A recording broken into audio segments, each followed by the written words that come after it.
A lot of times when golfers get to the golf course, they have many problems. One of their problems is their stance is a little bit closed. When we get to the driving range, a lot of times people will get here and they'll just start banging balls. And their stance will be closed and they're getting a motion that I like to call an inside out. Because the stance is closed, the actual club works down the line of the feet, and then from there, you're forced to have the actual club come outside the line, causing an inside out motion and causing, conversely, a big slice, or if the club face on the inside out motion gets square, it's going to cause a big pull to the left. A good way to get your stance to be more square and down the line is to use a little aiming device. And what I like to use is just a golf club in your bag. And this you can do on your own, and it's very simple. What you like to do is find where your target is on the driving range. Always find a target to swing at, take an aiming stick or an iron that you're not using, and I'll set it down the line at what I'm aiming at.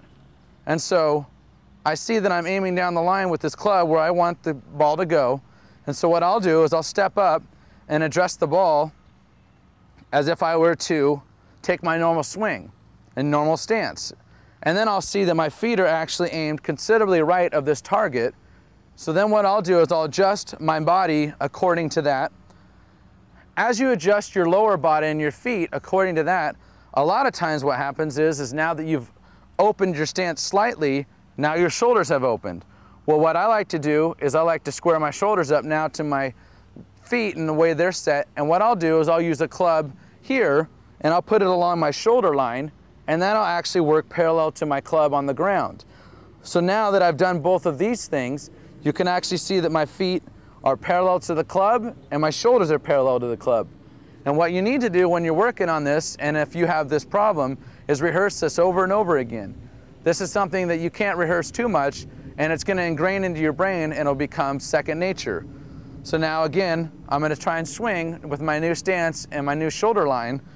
So I take my feet, I make sure they're parallel to the club. I take my club up here and put it along my shoulders and make sure they're parallel to the line as well. And then what I'll do is I'll step up, address the ball, check my feet again, make a swing, and then watch it go down your target line.